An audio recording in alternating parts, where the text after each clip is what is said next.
Hey Google, start us off. Hi, I'm Google. Welcome to Tabletop Tech Talk. Today we're going to be talking about pretty much all things smart home tech. Let's roll.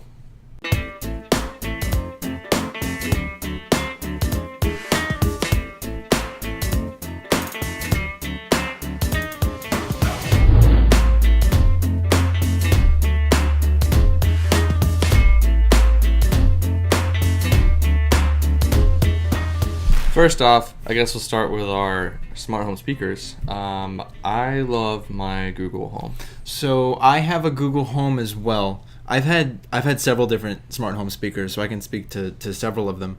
The Google Home, I think I love the most because it's the smartest AI. Then there's Amazon Alexa, which I think talk to the most things, and then there's the Apple HomePod, which sounds the best. I would concur, except the Google Home now has a Google Home Max, which I think sounds better than the HomePod. Yeah. It is a comparable price at a $300 very large speaker. It's much bigger than the HomePod, though. It is. Well, it's much bigger, but I think it looks better. But it sounds phenomenal if you put it in a room. It does sound very good. Music off of it. I mean, I can just have it play Spotify, and it just plays, and it's wonderful. True, but even more than just on the music aspect of these things, they also are much more in depth and are much more capable on our day-to-day lives. The ability to turn lights on and off in your house, the ability to tell you how long it's going to take to get to work, the ability to tell you where your loved ones are, what the weather is for the day. They even have suggestions of what you should wear sometimes. The Google one does anyways, which is kind of cool to say, it's really interesting. Wear a light jacket today. And it's really cool. I use it as my alarm clock. Yeah. Which I think is really the biggest thing I use it for, and then of course to turn off and on my lights. Mm-hmm. You can set your air conditioning with it, which is another thing we can talk about. Mm-hmm. The Nest thermostat is great. You can have it set up to where if you come home and your phone connects to Wi-Fi, it'll automatically adjust the AC temperature of your house. And it can even do it before you get home. You can set it up to where when you're leaving work, when you leave a geofence of where you work, it kicks the AC on. Which is cool, and usually they save you money too by turning off at certain times of the day, knowing whenever you're not home. And it's really cool. Of course, like if you have a 2-story, 3-story house, whatever you may have, you can have 2 or 3 different ones to control the different units for each part of the house, which is really cool. This is true. I have a Google Home Mini, and all I really do with it is just turn my lights on and off when I have like my hands full and I can't get to my phone or hit the light switch or something. So, and then a few other updates about my day-to-day stuff. But on the most part, I really don't use it too much. I did have a HomePod for a little bit, and my music sounded great.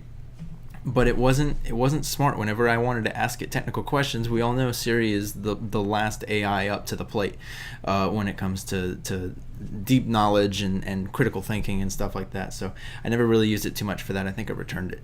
But I use a Google Home Mini for my day-to-day stuff. And of course, like you said, it's like having Google in your room, right? And you can just ask it pretty much anything at any time. Mm-hmm. They're adding every single day. They're adding text functions and phone call functions, which is cool.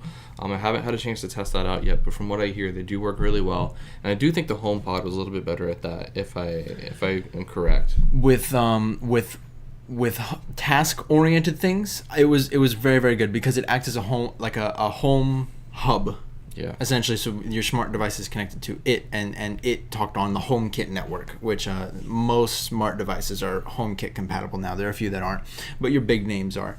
And so the HomePod was a really good central location to control of them, and it did it really, really seamlessly. Now, I did have communication issues between, like my smart lights being the Philips Hue, I did have communication issues between the Philips Hue app and the HomeKit app. And sometimes they got their wires crossed and played a different scene from what I was looking for, or turned the lights on in the middle of the night. Now, that was a little while ago. They might have had some firmware updates and stuff like that. But I did run into some issues where they started fighting each other. Yes, and I will say the initial setup of these things and connecting all the devices together can be a little bit of a pain, just depending on what device you have. Mm-hmm. But once you have them all set up and connected, they work pretty much flawlessly every single time. In the long run, they're really handy to have. Right. I'm really glad I have mine. Other smart home tech, of course, that even connect with our hubs, being our smart home speakers. Mm-hmm. We have smart locks. So right. On our front doors, we each have the August smart lock, which is really convenient because whenever we come home, our phone connects to Wi-Fi. It'll automatically unlock, or if we have our Alexa or our Google Home setup, you can just say, hey, unlock the front door. It'll do that, which is cool. If you type in it'll ask you for a voice code, so someone can just yell in your house and make your door unlock. But just stuff like that is really cool too. The August system was pretty cool. I did have a few issues with it. Several times it disconnected from my internet source, and I didn't have bad Wi-Fi, so it wasn't that fault. I also had the August doorbell at the same time, and they worked pretty well when they worked, but the August doorbell cut out almost a month after installing it, and it was the worst thing ever to install. It was not user friendly. It was about an hour and a half process to install this doorbell, and maybe I'm just technically challenged, but it seemed like it should have been pretty straightforward. The instructions were great. It just did not work well. Okay, and speaking to doorbells, I have the Ring doorbell, and it's been a great experience. I've never had any issues with my Ring doorbell. We even added the Ring floodlight to our driveway, which is cool. So if you can set motion zone, so if someone pulls into our driveway or walks past our front door, we do get an alert. That's cool. We can go back and look at it because it does have cloud storage, which you do have to pay for, but it's not too expensive. Right. But the Ring doorbell is really cool because you do get the two-way communication. And I've never had any issues with mine. I know a lot of people who have the Ring. I think if I were to do it again, I would get the Ring. Right. For that. But then kind of moving on from that to other stuff in the house is the smart lights, which seems to be one of the most popular smart home accessories nowadays, which is really cool. Some don't need a hub; they just screw in and they start working. And some you have to have a plug a unit into your router for them to connect to and stuff like that. The Philips Hue system seems to be one of the biggest systems out there, followed very closely by LifeX, LIFX. The main difference is the LifeX brand doesn't use a hub. So the bulbs have that technology inside them, which makes the bulbs a little more expensive. But it means you don't have that hub to deal with. Now, we both use the Philips Hue system, and I absolutely love mine. My Google talks with it really well. I can change the colors. I have different scenes depending on if I want to watch a movie or read a book or play video games. I have a few different light settings and stuff like that, and the ability to have them turn on when I get home, turn off when I leave, so I don't have to do that.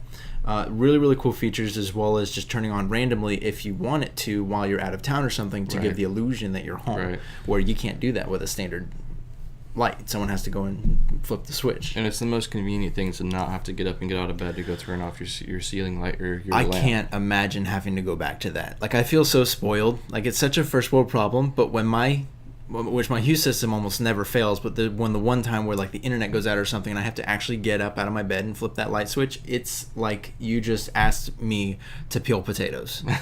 It's the worst thing ever, and I have such a bad attitude about it, and that's the most first world problem thing to have. And that's the biggest thing with all the smart home tech, is it's really just about convenience, and I can say it might be making us lazy, which it probably is, but honestly, the convenience is amazing. I think there's that argument, but I think it's also the argument of freeing up us from having to do the mundane day-to-day tasks, so we have more time and more ability to focus on other tasks or connect with more people or stuff like that. So that is two ways of looking at the same coin, but it's so cool to be able to get in your car going home from work. Your phone realizes when you leave work, sends a signal to your home. Your home then has the ability to turn the AC on, turn the lights on for you, flash certain lights in your house so that your loved ones know you're on your way home. By the time you get home, your home has cooled down. You can have it to when you pull into your driveway, the garage door opens so you don't have to hit a button, the blinds open inside the house, and a whole other number of things can happen based on smart plugs that you can plug not smart devices into to make them smart. So there's definitely the lazy aspect, which that can look to be like, how much effort does it really take to open the garage door? Right. Like, this is true. But I think also that the other half of that argument is it gives us more time to connect with our families, gives us more ability to focus on other tasks rather than having to do the mundane day-to-day stuff that can be improved with technology. And usually it saves you money too, because your AC turning off when you leave the house and turning on whenever you're only home. The Philips Hue lights actually use less energy consumption than your typical everyday lights and things like that. It really does save you money in the long run as well. I mean, if you haven't noticed, the lights behind us, the orange and blue splashes, are actually the Philips Hue lamps back there. And it just kind of adds a nice ambience to your house. I mean, I have a light behind my TV that glows. I need to do that. It just makes things feel nice and comfortable, and you can put them in your kitchen or your bathroom. So, like, if you get up in the middle of the night to go get a drink or to go to the bathroom, whatever. I mean, they have motion sensors now that'll turn on when you walk past them. So instead of having a bright light that turns on, it's just like an ambient cool, just so you can see and doesn't like wake you up in the middle of the night. Right. Which is another cool thing too, is you can actually make the Philips Hue lights slowly turn on whenever you have your alarm go off. I do that every day before my alarm goes off. 10 minutes before my alarm goes off, the lamp that's right next to my bed slowly goes from 0 to I think 50% brightness on like a warm kind of standard incandescent light, and it's so nice. And it'll help you wake up too, which is cool. Natural light just helps people wake up a little bit. On my TV, I have a Chromecast, so I can just tell my Google Home to play Netflix, and it starts playing Netflix or YouTube or Spotify or whatever. I know that you have an Apple TV. Yeah, so I've used Chromecast before. I've used Apple TV, Roku, Fire Sticks, all that good stuff. I currently my main source of real TV entertainment is a Apple TV, which can be looked at as a smart home device because I can control several things to it.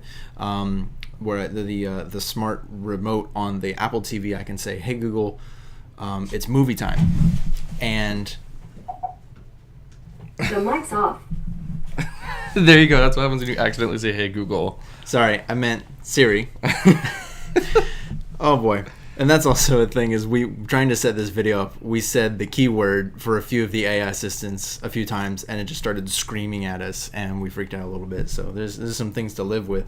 But I can hold the remote and say it's movie time, and I'll have like a preset scene where the blinds close, the lights dim, the Apple TV turns on, the TV turns on, and I only had to use my voice to do it.